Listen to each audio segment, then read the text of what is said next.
My name is Rachel Hart, I'm 22, and I haven't slept properly in weeks. I don't even know where to begin because what I'm about to tell you doesn't feel real, like my life cracked open one ordinary night and now I'm just watching the pieces scatter. But let me start where the police started, because it's the moment that gutted me. They called to tell me my wife, Leah, had died in a car accident. They even gave me the time of death. They were calm, professional, the way people are when they're reading tragedy off a script. But the thing is, Leah wasn't dead. She was asleep in our bed. I had just kissed her shoulder before answering the phone. And here's the part one can't get past: a year ago, I would have screamed, cried, begged for answers. A year ago, Leah was my whole heartbeat. Now. I hung up the phone and just stared at her sleeping back, at the curve of her spine under the thin blanket, and I felt this cold, creeping thing inside me. Because somewhere along the way, I realized, I didn't know her anymore.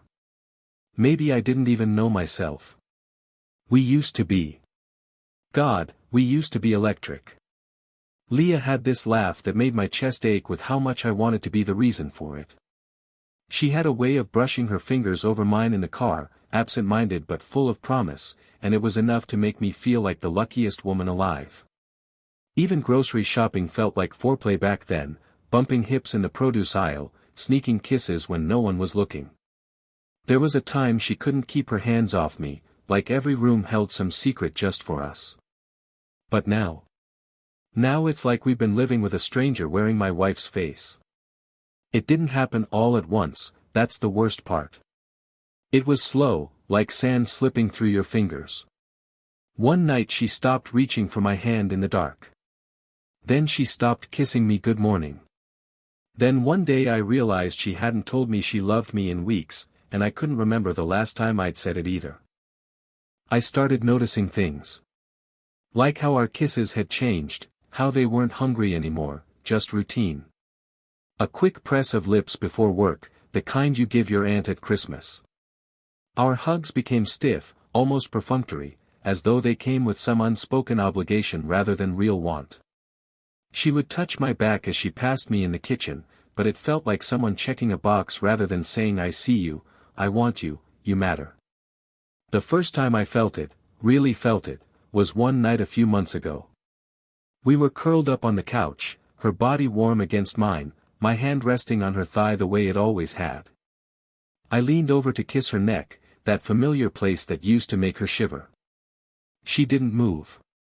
Not away, not closer. She just stayed there, scrolling her phone, her eyes glazed with the blue light. And I sat there frozen, my lips against her skin, realizing I couldn't remember the last time she had kissed me first. That was the moment. The moment I knew something had shifted. The earth under us was cracking, and we were just pretending not to hear it. So when the police told me my wife was dead, when she was right there breathing beside me, I wasn't just terrified. I was confused. Because the Leah I married, the Leah who used to look at me like I was the only person in the room, she was gone. And I hadn't been able to stop it. Leah was a paramedic. That's important to know because it shaped everything about her, the strange hours, the smell of antiseptic clinging to her clothes, the way she carried this quiet exhaustion like a second skin. She had seen things she never told me about, things that hollowed her out in ways I couldn't reach.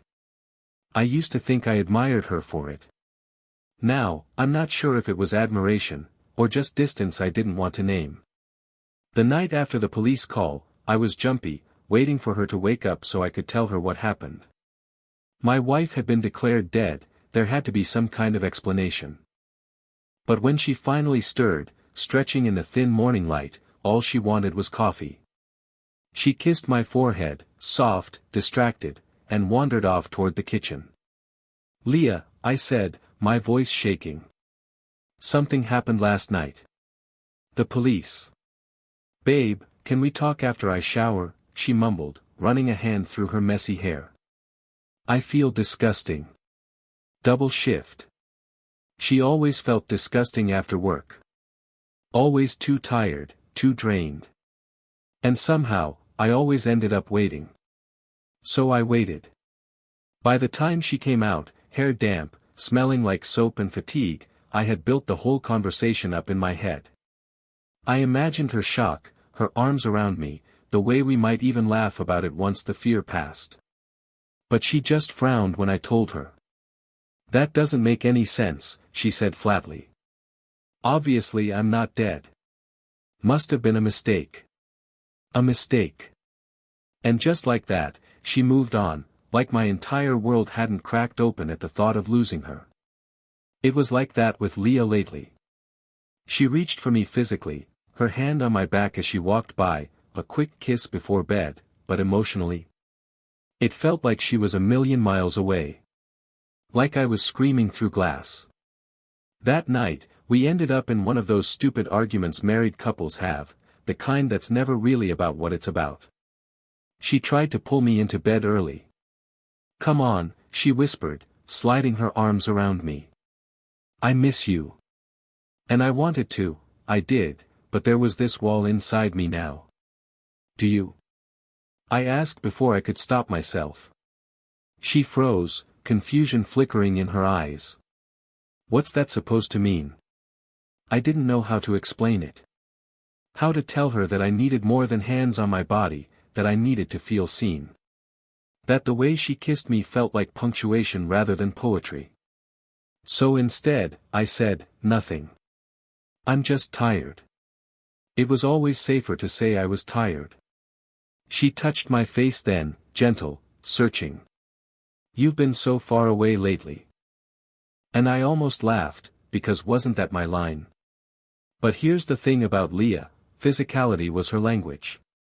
After long shifts where she saw blood and wreckage and grief, she didn't want to talk about feelings.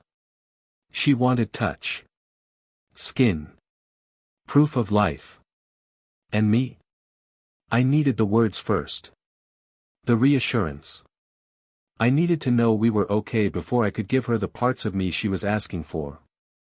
So we stayed locked in this dance, her reaching for my body, me retreating into my head. At one point, she kissed me hard, like maybe she could break through the silence that way. Her mouth on mine, her hands at my waist, the urgency in her touch, it should have lit me up. A year ago, it would have. But I just stood there, letting it happen, feeling like a prop in my own marriage. She pulled back finally, breathing hard, eyes searching mine. "Rachel, what is happening to us?" I didn't have an answer. Because I didn't know how to tell her the truth, that somewhere along the way, her touch had stopped feeling like love and started feeling like a question I didn't know how to answer. Leah came home early that Friday. It was rare enough to feel like a surprise, like the universe was offering us a tiny chance to fix what had been breaking between us. She kicked off her boots by the door, the weight of another shift sliding off her shoulders, and gave me this crooked little smile that once would have melted me. "Hey, you," she said softly, leaning down to kiss my cheek. I felt the press of her lips.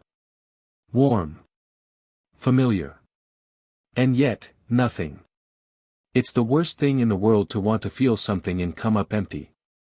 She wrapped her arms around me from behind while I was chopping vegetables for dinner, her chin on my shoulder. "Smells amazing," she murmured, her hands sliding to my waist. I stiffened. It wasn't intentional. I wasn't trying to push her away. My body just did it. Leah noticed. She always noticed. "You okay?" she asked, her voice quieter now. "Yeah," I lied. She hesitated before kissing my neck. It was the kind of kiss that used to undo me, slow, lingering, a promise in the way her mouth moved against my skin. But now, standing there with a knife in my hand and her lips on my neck, all I could think was how far away I felt inside my own marriage. I set the knife down. Turned to face her. Leah looked at me like she was trying to read a language she used to know fluently but had forgotten somewhere along the way. "I missed you today," she said finally. I wanted to say I missed you too. But the words stuck. Instead, I nodded, giving her the smallest smile I could manage. She took that as invitation enough, sliding her arms around my neck to kiss me again. Deeper this time. More certain. Her mouth moved against mine like she was trying to remind me who we were before exhaustion and distance and long silences got in the way. But inside, all I felt was this tight coil of panic. Because I wanted to want her. God, I wanted that so badly.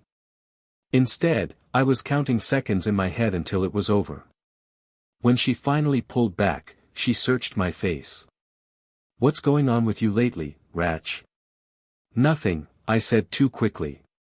She frowned, brushing a thumb over my cheekbone. "Feels like you don't even like me touching you anymore." "That's not true." "Really?" "Because I can't tell if you want me or if you're just letting me." The words landed heavy because they were true. I didn't answer. I didn't know how to. So she tried again. A joke this time, her hand snapping lightly against my backside as she reached for a glass from the cupboard. I flinched. It was instinctive, sharp, and it made her freeze halfway through pouring water. "Jesus, Ratch," she said softly. I was kidding. I know. My voice cracked on the words. We stood there in the kitchen, both of us pretending this wasn't another fracture we didn't know how to fix. When she kissed me goodnight later, I let her. I always let her. But as soon as the lights were off, my back to hers, one thought kept circling in my head like a vulture picking at what was left of us. Why does everything have to turn into sex? It happened on a Sunday. We were having dinner, something simple, pasta with too much garlic, wine that was just decent enough to drink. Leah had lit candles like she was trying to create ambience, the kind of thing couples do in movies when they want to remind each other they're still in love. She looked so beautiful in the soft glow, her hair still damp from the shower, her hand reaching for mine across the table like it was the most natural thing in the world. And I wanted so badly to meet her halfway. But the weight of the last few weeks, the missed words, the empty kisses, the police call I still didn't understand, was sitting on my chest like a boulder. She started talking about work, about some accident she'd seen that day. And then, mid-sentence, she said, "The cops told you it was me? The one who died?" She laughed lightly, shaking her head. "Babe, that's so messed up.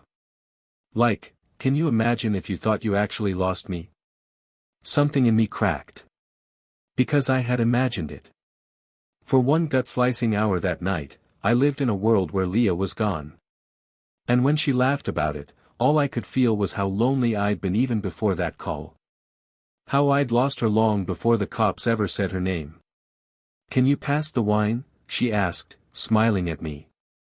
I shoved the glass toward her harder than I meant to. Red sloshed over the rim. Her smile faltered. "Okay, what's going on with you?"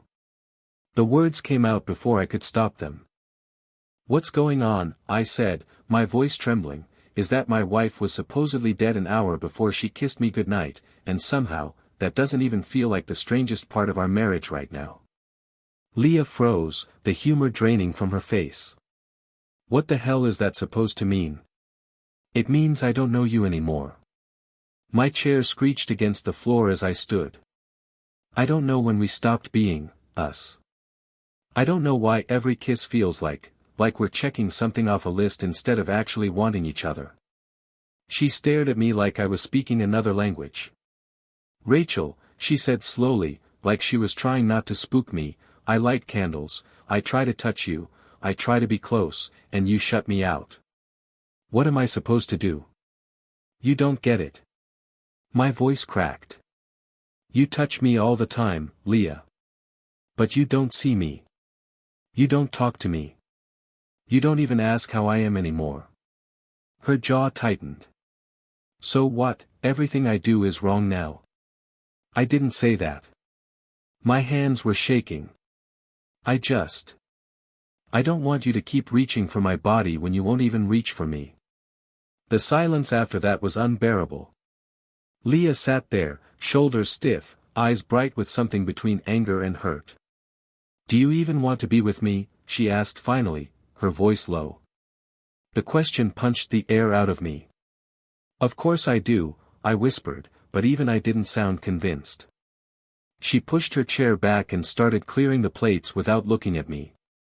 The clang of silverware in the sink was deafening. I stood there, useless, my whole body humming with